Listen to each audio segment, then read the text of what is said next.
Want to welcome everyone for joining. My name is Nadine Trépanier-Bisson. I'm the Director of Professional Learning at the Ontario Principals Council, and today I'm joined by my colleagues, Luciana Cardarelli, and who is responsible for professional learning. Luciana, do you want to say your title first, because I never get it right? Sure. I'm Program and Member Services Coordinator, and I oversee the professional learning for CPCO, and that includes all our AQs. Just a quick word, those of you who are saying hello in the chat, please make sure you flip your to window so it says panelists and attendees so that everyone participating can see who's joining us and with us today. And I'm also joined by Frédéric Villeneuve, and I will let him introduce himself briefly. Hi, I'm the Executive Director of ADFO, so I'm here if we have French speaking. Donc pour les francophones, si vous avez des questions, ça va être moi qui va faire la traduction ou les réponses, ainsi de suite. Donc bienvenue à tous. And of course, Gabriella, who is the professional learning, so behind the scenes. And just before we start and that we're able to introduce our main speaker, Jennifer Abrams, I want to take a moment to do a land acknowledgement. And as I do the land acknowledgement, I would invite each of you to reflect on the lands on which you are currently. I am in Toronto, and so I want to acknowledge on behalf of myself and my colleagues that we are on the land. I'm going to start that over. I want to acknowledge that we are meeting on a land that is the traditional territory of many nations, including the Mississaugas of the Credit, the Anishinaabeg, the Chippewa, the Haudenosaunee, and the Wendat peoples. And this land is now home to many diverse First Nations, Inuit, and Métis peoples. We also want to acknowledge that Toronto is covered by Treaty 13 with the Mississaugas of the Credit. And as we are coming from all sorts of areas of the province, I want to acknowledge in a more fulsome way the enduring presence of Indigenous peoples on the lands on which we gather today across the province and across North America. I've seen some people coming in from the States, as is Jennifer. And we want to thank the past, present, and future caretakers of this land. These lands are gathering points where age-old ceremonies of celebration, initiation, and renewal took place. I am grateful, as we are all, to have the opportunity to work and learn on these lands in a community of sharing. And this summer, I had the opportunity to connect to the land in a personal way with my family and friends at the cottage or in Bay Saint Paul, where I did some sea kayaking. And I like to have a look now and then at the pictures of those times this summer, because that just helps to bring me back to that place of peacefulness and rejuvenation. And I'm very grateful to have had the opportunity to enjoy that time in the land. And I hope that you all have some of those moments where you can reconnect and just be at peace with the land and the water. And so without, I think we're going to now move into our main event, which is Jennifer Abrams. And as I think I will let Jennifer introduce herself. Most of you know Jennifer already, I would assume, and if not, you're going to have a wonderful hour getting to know her. She is full of energy and lots of ideas, has written prolifically, I will say. She's got lots of great ideas that are very adaptable to different and diverse situations to help us grow as school and education communities. And so really grateful to have you here with us today, Jennifer, coming in from sunny California. And just want to remind everyone that we are recording this session. We will be sharing a packet for you in the chat room in the next 5 minutes or so. You'll see that link appear and you'll be able to have access to that. Pour les collègues francophones, vous aurez accès aux documents en anglais, et puis Jennifer nous avait recommandé certaines pages à traduire pour vous. Donc la traduction est en train de se faire. Dans le courriel de suivi, vous aurez la version francophone de ces pages-là aussi. So at the end, Gabriella will send a follow-up email later today or perhaps early tomorrow morning. And in that email, you will also have the packet in English and in French. It's an abridged version in French along with the feedback form. And I think that covers my announcements for now. And so off to you, Jennifer, with us for the next little bit. Thank you, merci. And bonjour, hello everybody from California. I would like to acknowledge that I'm on the land of the Ohlone and the Maraitush in California, south of San Francisco. And I ground myself here and am very centered here and honored that I'm here on the west coast of the United States near the Pacific Ocean.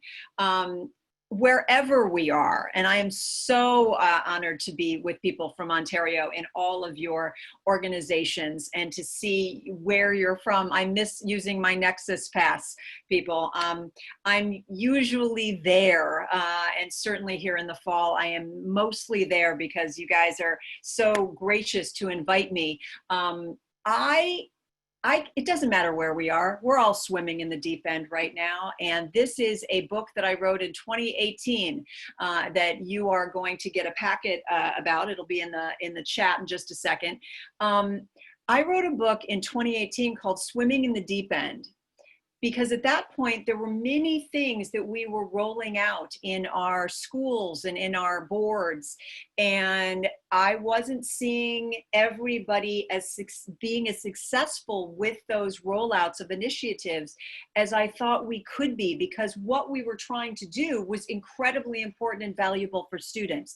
And so I wrote a book about 4 key skills that I think would be useful for all people who are trying to champion something that's happening that we want to make happen for our students and for our communities, in doing it in a more successful way. And when I think of what we're swimming in the deep end with right now, I couldn't have anticipated it. But I do know that there are still some key ideas that I want to get through today. And I know I wish I could like chat with you and talk with you. And I normally do this work as an interactive event. But no matter where we are, this is really what we're doing. And this is a Native American prayer, the Ojibwa tribe here in the US. I learned this, and it's really the intent with which that I bring this information to you. No matter what you're swimming in the deep end about, let's step into the day, let's step into our lives, and let's step into the mystery. And there's really that key piece, aho, of really sort of grasping it and taking it, and let's see what we can learn from this particular session. Now, my work is as a voice coach. I wish I could be a singer, but I was an English teacher, and then I started teaching new teachers, and then I started doing professional development for any person in whatever role. I think it's about finding your voice in that role. And so if we're going to find our voice around rolling out an initiative or working on a project or making things better for our schools and our boards, let's really honor that this is a starting place for it. This is Harriet Lerner. Harriet Lerner says, our conversations invent us. And through our speech and our silence, we become smaller or larger selves. And through our speech and our silence, we diminish or enhance the other person, and we narrow or expand the possibilities between us. How we use our voice determines the quality of our relationships, who we are in the world, and what that world can be and might become. Clearly, a lot is at stake here.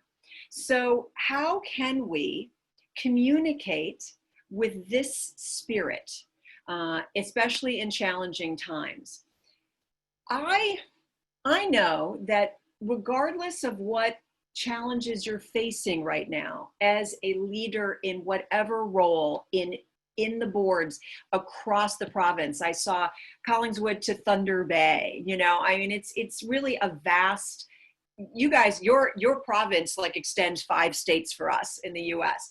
It doesn't matter where we are or what we're doing at this present time in the role that you're in.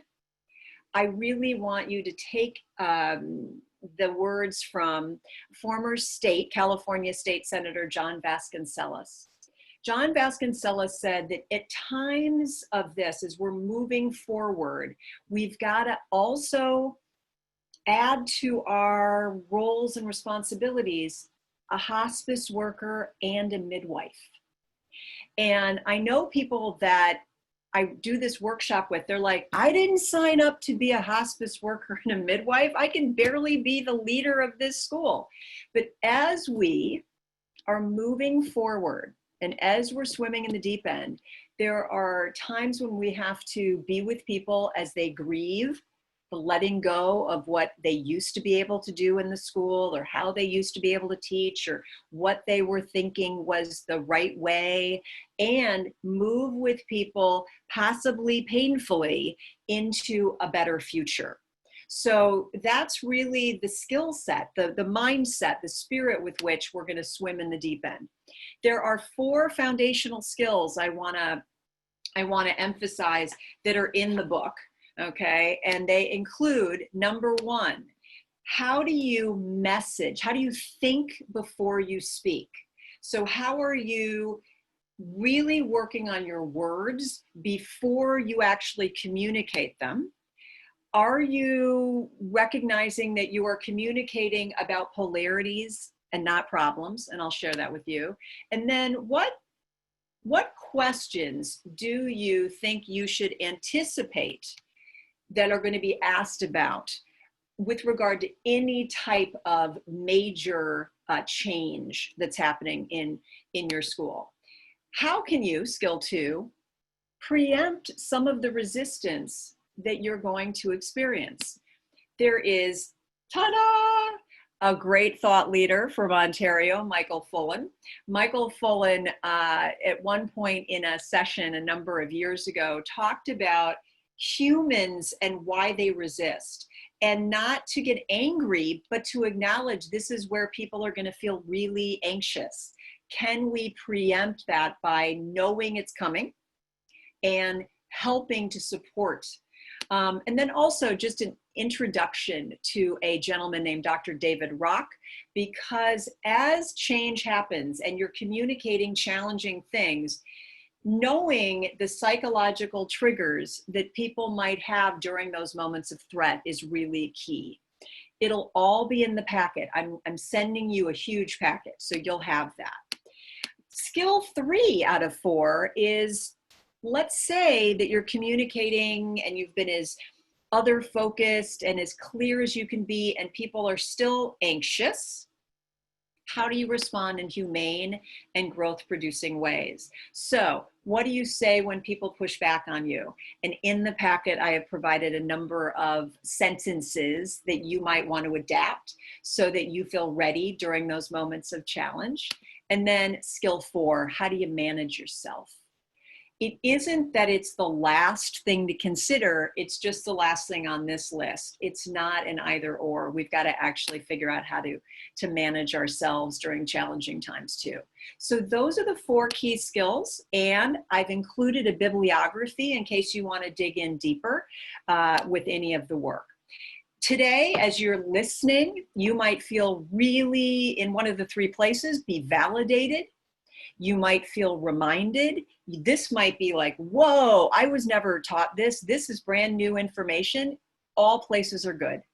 Just make sure that you get to me if you have questions, you share this with people at your site, and you really try to build up your bandwidth to swim in the deep end. So let's actually start with skill 1, thinking before you speak.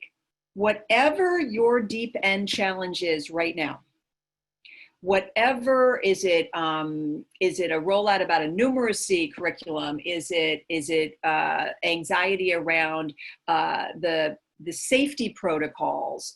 Is it what are you dealing with in your school? Is it actually a polarity that you're trying to deal with and not a problem you're trying to solve?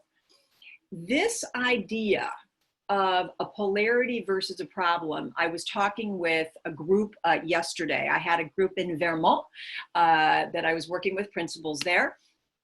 And I was saying, let's actually think about polarities.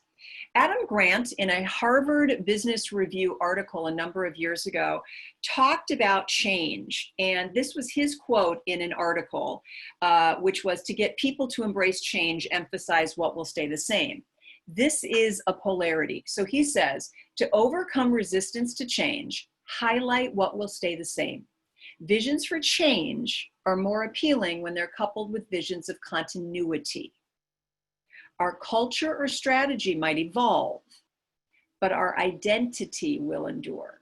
Change, continuity.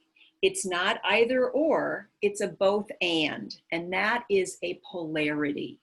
You're managing a polarity. My colleague, Jane Kesey, has written a book within the education sphere about polarities in our field.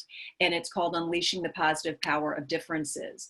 And in the packet on page 4, I have a sort of a T-chart that describes this, that Jane, I've adapted from Jane's work. There are problems that you can solve. You know, how many kids are going to be in a given class? Or when are we going to finish that? You know, when's that class period going to end?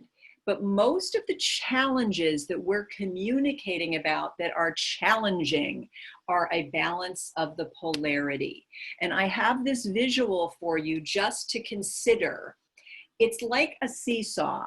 Both sides have to be working in order for things to move. If you tip somebody off the seesaw, it's not doable. You can't do it. So we have to consider, are we managing and rebalancing, or are we solving? And the messaging around that is super important. On page 5 in your packet, there is a set of polarities that I see in education, and they're not either or, they're yes and. I worry that some of us in moments of challenge tip the seesaw. We don't acknowledge that we're rebalancing, that things might be balanced in a new way than previous times, but that we're not negating the other side completely. And that's what I watch people do. They get anxious, they message, and they say, we've got to make this happen. It's a both, you know, it's not a both and, blah, blah, blah. In certain situations, it isn't a both and. There is a right way to do things. There is something that's physically damaging that we have to address, and it is like not up for discussion. Those are specific instances. Philosophically, with certain cases, I just worry that we negate and we tip the seesaw. There's always some times for clarity, and we don't negate flexibility. There's some continuity and there's some change. As we're working here in the States with right now virtual learning and then ultimately hybrid learning, it's going to be both work and home. It's going to be the needs of the students and the needs of the staff. It's not either or. So I know people are going to come to you with an either or kind of a thing. To not respond back with an either or and tipping the seesaw is really what I think is a more effective thing to do in challenging times. And I've just watched people kind of do that, and it's not helpful because people feel completely disrespected, disregarded. They don't think that their side has ever been heard, and it ends up getting more heated than to acknowledge a rebalancing as opposed to a complete negation. Okay, so for me, that's a big deal. I like my friend Jane. I love her very much. So I'm just highlighting that she's written another book about this as well. It'll be in the bibliography. Notice that what she has here is the and. It's the and piece, short-term and long-term, continuity and change. So don't message as an either or, okay? Notice that in the chat box, we do have the packet. So there is a link to the packet. And so just a processing moment for you and your mind. That's what it is. It's a processing moment. We're not chatting.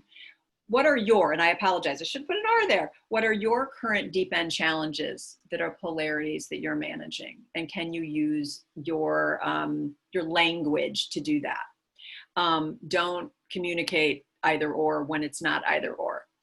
In the packet, and thank you, Natalie, for putting that in there, and Gabriella, there is also, to be read at your leisure, an article. In the US, there's a magazine with our independent schools, just like your CAIS. And so there's an article that Christopher Starr wrote called Balancing Tradition and Transformation.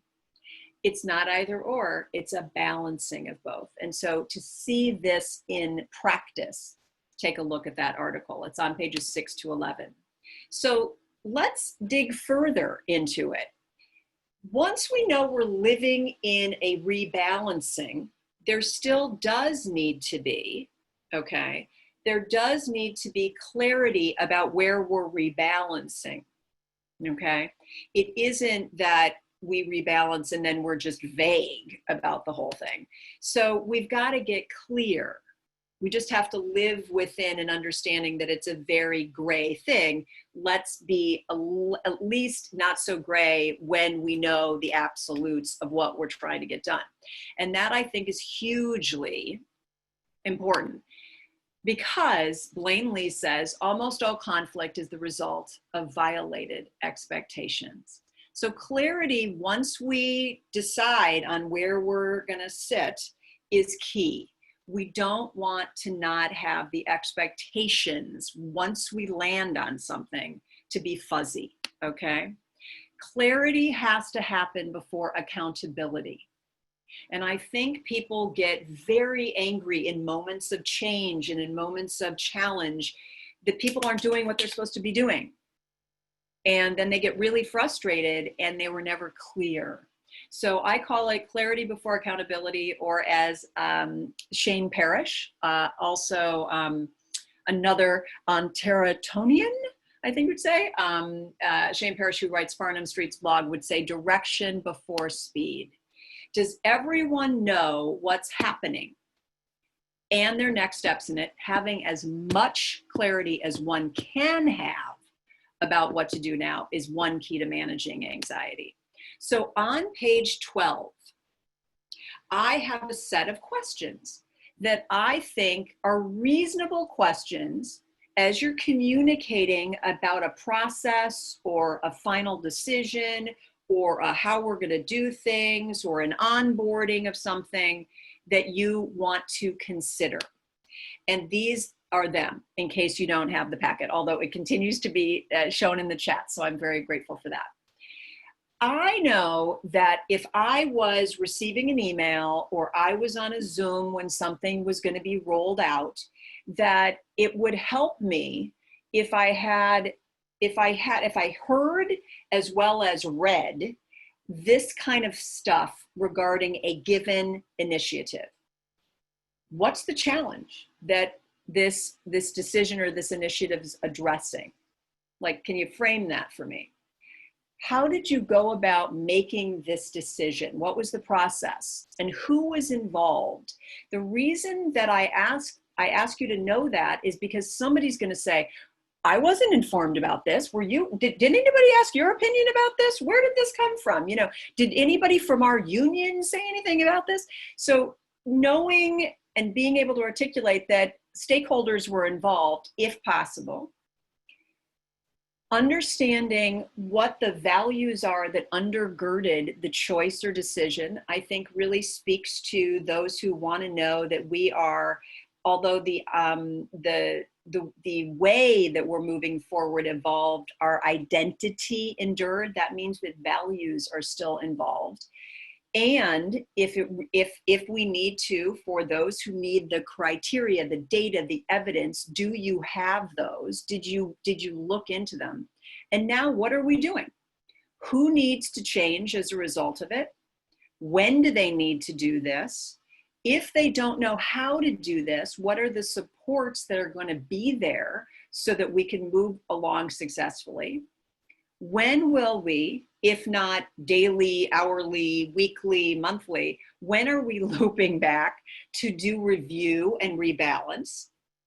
And who do you talk to if you have concerns? You will notice that I don't say, who do you talk to if you have complaints? Who do you talk to if you're freaking out? It's a presupposition that there will be concerns, and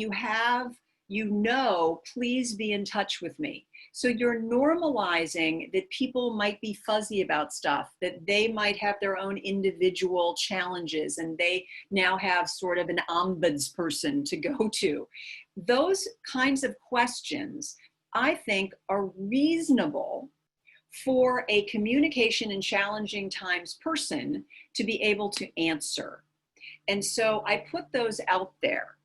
And I hope that you are feeling both validated and possibly reminded based on looking at that list. I've had people say to me, I don't know the answers to these.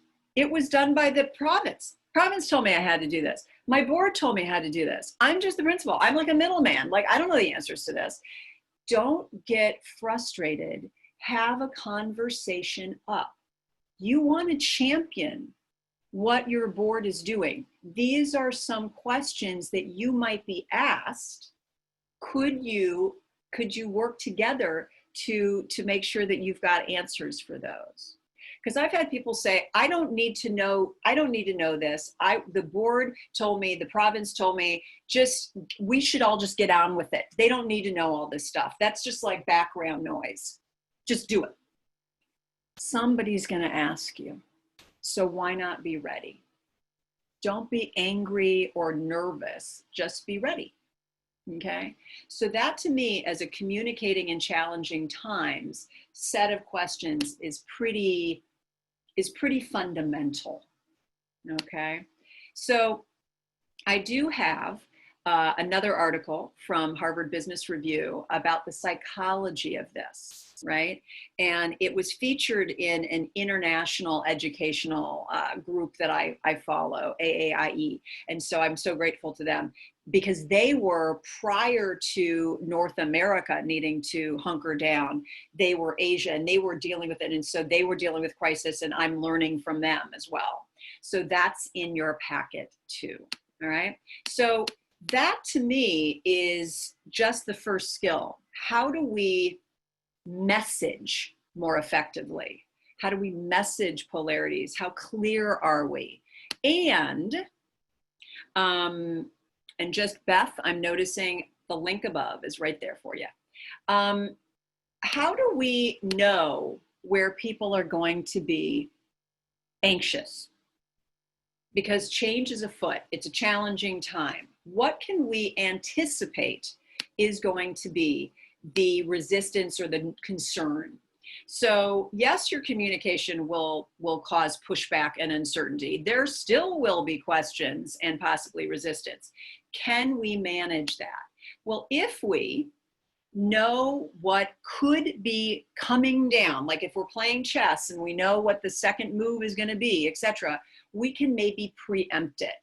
Your thought leader that we so in the States appreciate, Michael Fullen, did a workshop in which he mentioned everything on the page 20 that's in my book in one of the chapters as well, where he said, just anticipate that people are going to have these kinds of concerns.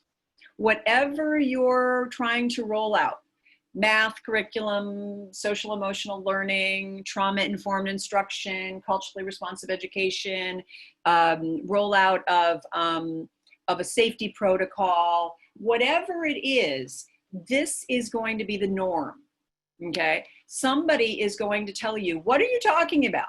I don't know what that is. Can you give me more information? I need something in writing about this. I don't know how to do this. I don't have those skills. I wasn't qualified. I didn't get qualifications in this. I don't have that skill. Are you going to give me that skill? Now, can you explain to me why we're doing this? I don't understand the purpose of making this change. Can you hear people in your school being able to, can you put faces to these kinds of things? Be ready for these generic ways that people are going to resist. They're also going to resist, I wasn't asked about this. Why is this happening? Who was asked about this? So no, you know, they don't need to have been involved, but the question is who like them was involved? Why is this better than the way it is right now? Oh, what are you, wait a minute. This sounds like a lot of work. What are you going to take off my plate? Because this is a lot. How do you, have you acknowledged that this is a lot more? You know, what is your response to that? Or can you share with me the research or the benefits of why this is a better choice than what I'm doing currently? Now, if this is about safety stuff, this is a different piece. But if it's more chewy and possibly philosophical, these are things that you're going to need to answer. I wish I was done, but I'm not. Here are more reasons that people are going to resist. Who's in charge of this? Who? Oh, we're really, you know, down a river without a paddle. That person's not credible. You know, whoa, I don't think that person should be in charge. Or what kind of supports am I going to get to do this? Do I have the right technology, the right resources? Do I have trainings? Do I have books? Do I have somebody to work with? What's the support structure for this change? Have you anticipated it? Do we have a calendar, money, et cetera, et cetera? How is this way aligned with the mission, vision, and way that we as a school or board have been working? You know, please align those to me. And then things getting stressful, people are going to go existential. And they're going to go, wow, things have really changed. I don't even know if this is the same field that I wanted to be in when I got on board. Is this really the right thing for me? You can't manage that, but people will go existential on you. They'll also worry about failing. They'll worry about not being capable for the students. They're going to worry about parent pushback if they don't have a growth mindset. They're going to worry about being supervised and not being up to snuff. What can you say to people worried about not getting a high mark in this change? And how can you kind of build up somebody's kind of resilience around change has not been an easy thing for them? Those are, to me, normal responses to change, okay? Your initial communication can alleviate some of that. And if you want to extend it, you also want to think, do you and your whole team have answers to those concerns on page 20? My worry on this, and it's not a worry, it's just a caution, is that I've seen heads of departments or grade level team leads or a leadership team under the leadership of a principal have to go and do the communication to the school, to the members of their departments. And they aren't ready for that kind of resistance. And so this is what I've seen. The person goes back to the department and the person goes, don't shoot the messenger. This is just what I said. This is what I was told I have to tell you. I don't agree with it either. I don't know really the answers to any of this. So, you know, sorry. And then everything that you've done hasn't actually been successful because they don't have the support or the preparation, or you need to have those types of conversations to clarify for the people that are going out on behalf of the administration, okay? So communicating in challenging times, we got to prep the people that need to know about this, okay? Now, that is that far. I'm going to be even more specific and ask and introduce you Oh, you lucky people if you don't know David Rock. He's my cognitive crush. I love this man's mind. I think he's the best. He's a neuropsychologist, and he has a website, and he has the Neuro Leadership Institute, and he's just fascinating. And what he does is he speaks to the fact that in every interaction, you might feel threatened or safe. You want to run away from it. You feel safe having that conversation. You feel safe and psychologically safe in that group. You don't feel threatened. It feels like it's comfortable, okay? In a challenging moment though, people are already amped up. People are already got their little like triggers going. And so here we are, a change is afoot. Why absolutely do additional threat beyond the content that you've got, okay? Because just change itself, just a movement of behaviors or changing of ways people are doing something, that's already discombobulating. Your language around communicating about it doesn't need to add to that. So David Rock has a SCARF model. In the packet, you have on page 21, a 1-page. On 22 to 30, you have a bunch of pages, which is an excellent article about the physiological, the biological underpinnings and research around why this psychology is really embedded in your body. This isn't like, oh, people are so emotional or people are such drama queens. They're physically feeling threatened, and it gets their their prefrontal cortex can't get to the information because their primitive limbic system is just firing flight, flight, flight, fight, okay? You don't want to add to that. You want to try to ease the conversations, okay?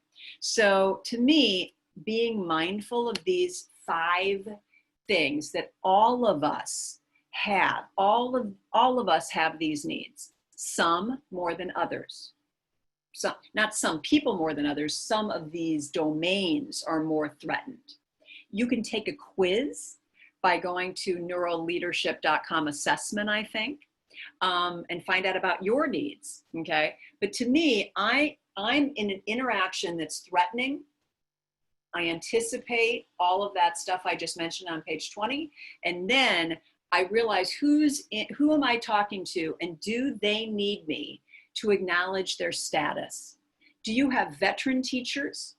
Do you have parents that have been in the community for a long time? Are you talking to Dr. or Mrs. or ma'am? Are you talking to somebody who's been in that school longer than you've been there? Are you communicating with somebody who has great informal political power? Do they need you to authentically understand and acknowledge their capacities, their abilities, their smarts, their position? Some people need status. I'm one of them. If you diminish me in an interaction, it feels like a verbal paper cut. That's why I'm going like this. It's not like you're like pushing and really yelling or putting things in all caps, but little digs or little lack of acknowledgements are like little paper cuts. And you know that paper cuts are irritating, okay? So we got to really think about that. Don't irritate and verbally paper cut people more than you need to. You're already challenging them. Some people are going to be challenged by your certainty or their need for certainty. They're going to, in your communications, push you. Can you write this to me as well as tell it to me person to person? Are you going to actually have another meeting with me about this? I want to do this really well. Can you put this in a Google Doc for me? Can we circle back? I wasn't sure exactly about da da da da da. The people who need certainty need you to be as clear as possible and not to be overly irritated with them. And in moments of challenge, you might be saying, I don't have all the answers. I don't have all the answers. Why are you bothering me? And then we're amping up. You might just acknowledge, you know what, this is a moment where we don't have as much certainty as we'd like. What I'm telling you is everything that I do know. And I can tell you that I will get back to you about some of those answers when we have more information. We will post something every Friday. Something to alleviate the stress, okay? Other people are into autonomy. They say, oh my gosh, do not micromanage me. This communication is like every little thing and deadlines. No. You don't treat me like a professional. You're micromanaging. I feel like claustrophobic from this. Is there anything I have choice on? Is there anything I have options to do? Is there a recommendation that I can give or take or leave? Those people need different things than the certainty people. Some people are about relatedness, the values, the identity, the connection, the belonging, the we-ness, the familyness, the team. We're all in it together. Empathy for the group, making sure that people feel good about the decisions because they're the right thing for the community. Language like that can very much ease people who have a relatedness senses, feeling that this is like us, them, or we're not doing things for everybody. They get very concerned. And there's the need for fairness. Fairness people could be the social justice side of things. Are we doing this for everybody? Who's being left out here? Are we sure that this change is going to be fair for all people? Or it could also be about fairness, like, is my school getting everything? Is that department getting everything? For me, all of this is normal. So to read at your leisure, this idea of the SCARF model is a worthy thing to do. And then in the deep end and in my book on Hard Conversations Unpacked, I talk about changing and modifying language to actually meet these needs so that you're not verbally paper cutting above and beyond what you need to. Certain words trigger, okay? So that's there for you. Just to ask you, which domains would be most threatened by your specific communications? Because you might have certain needs and your audiences have other needs and you just don't even know. Or you are dismissive of those needs. I've done that, okay? So which ones do you need to particularly be mindful of, all right? Now, that to me is a useful set of skills for communicating in challenging times. Two more as we're finishing up, and I'm mindful of our time. Skill 3 of 4. Given that resistance is gonna happen anyways, even though I've been so clear and acknowledged the polarity and anticipated resistance and linguistically kind of molded my language to meet SCARF needs, all of that being said, people will still push back, okay? How do we professionally respond to that? Well, this has been my work as a voice coach. I have worked on this because I needed to figure out how to find my voice around what matters. And I wrote Having Hard Conversations, which I did quite a bit of work in Ontario around, and was in Thunder Bay and London and Niagara and Peterborough and you name it, right? I did those 2 workshops. And with Swimming in the Deep End, I'm extending a little bit around what do I say if. So somebody says, I'm going to put my reading glasses on. You know, you do all of this stuff, and on page 31 to 35, I definitely have some responses because somebody might yell at you, or somebody might say, well, we don't really need to do this. I mean, it's really just for the core subjects, right? Or the way this is being handled assumes we're not professional, or this timeline is unrealistic. or you know I have a point here, okay? These things are really common responses. How do you stay humane during these times, right? So I have some of these in the book, and you have them in the packet. I've written there, please modify to suit your context and your style.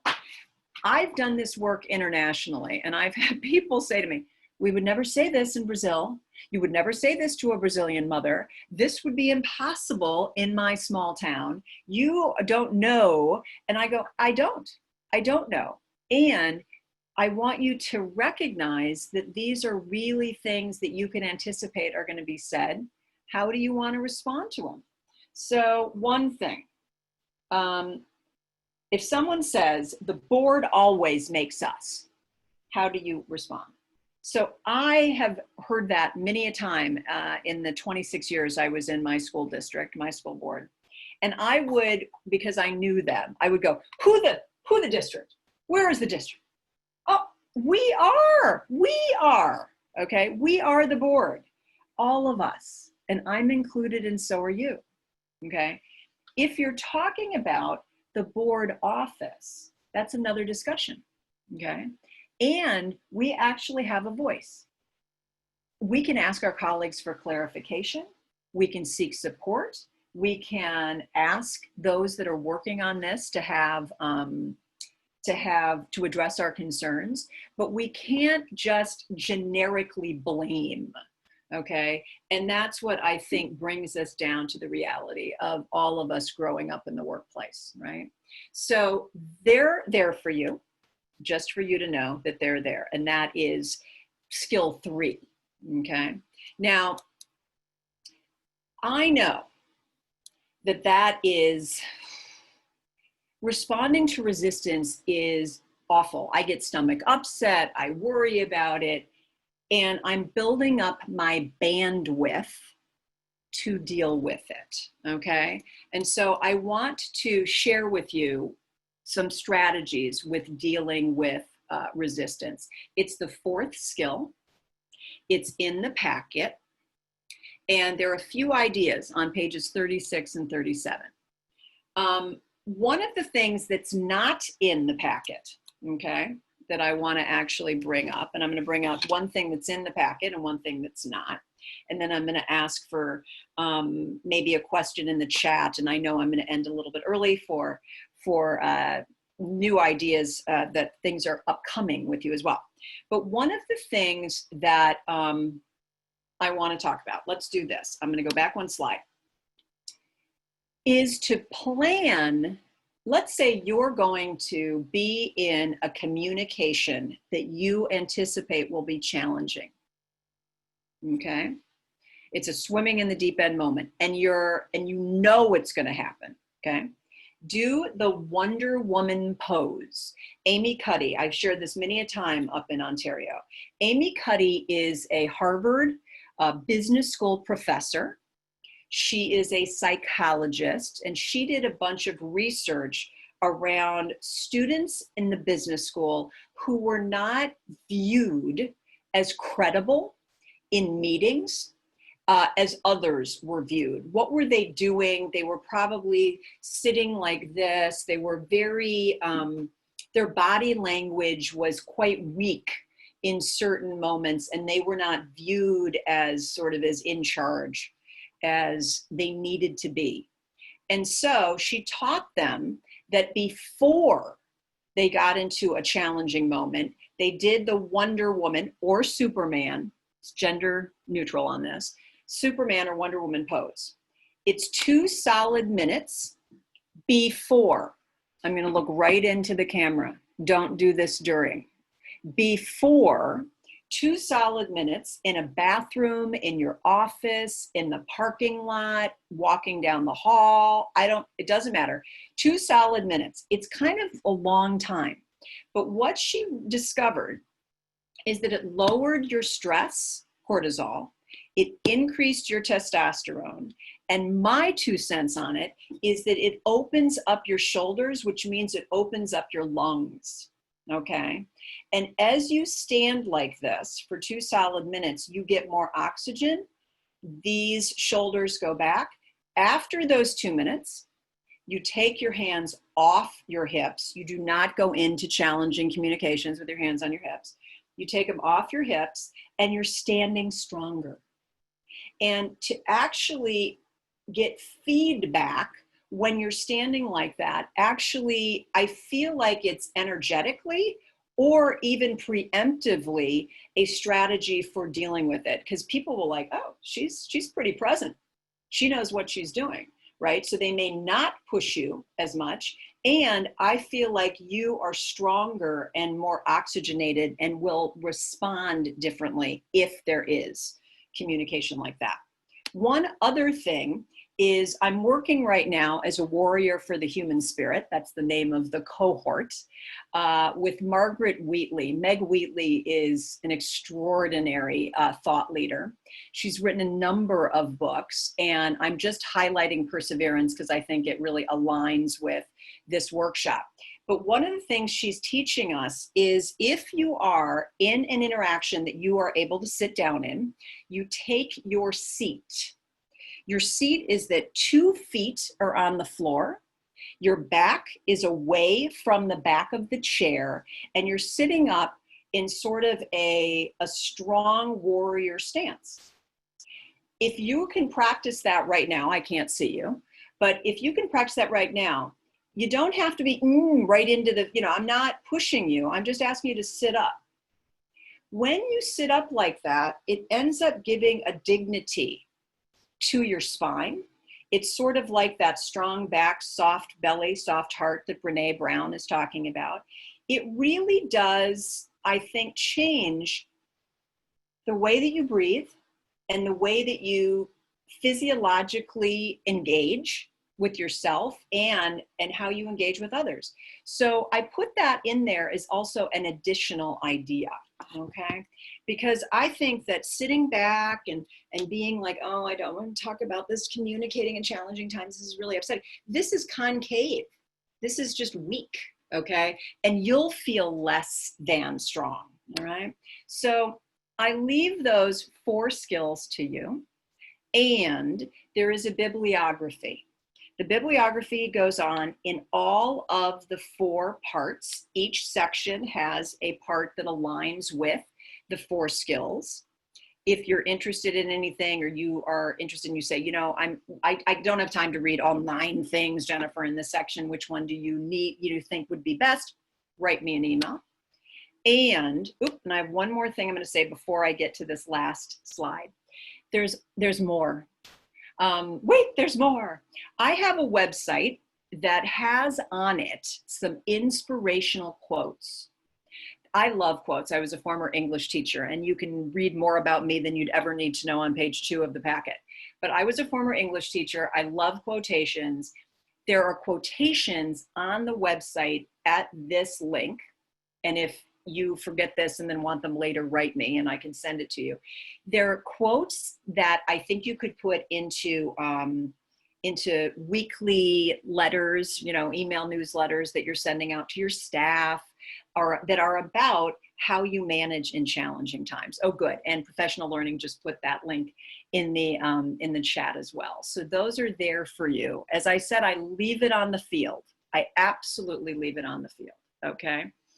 And there will be another, the copy of this in French as well as in English is going to be sent to you in the follow-up email, and we're going to add that link to it as well. There is a set of reflection questions that's in the packet on page 38, but you don't even need to go and look at that right now. Okay. Oh, good. And Heather, thank you. Thank you, Heather. I love adding quotes to things. If you don't even want to look at that particular page, could you just, what was most worth your time today? Could you just share that? And then, given that we have a chat box, could you put that in the chat? What was most worth your time today? And I will put that in the chat, and then I will ask you to put your answers there. And I'm putting that in right now. And the conversation can continue. So it is 10:56 here. I'm 3 hours earlier than you. I will continue. We'll wait maybe 1 minute as people write their answers here. And then I will leave it to Luciana Cardarelli, my friend, to share some information about next webinar. Go swim in the deep end. Thank you. Yeah, Thank please. you.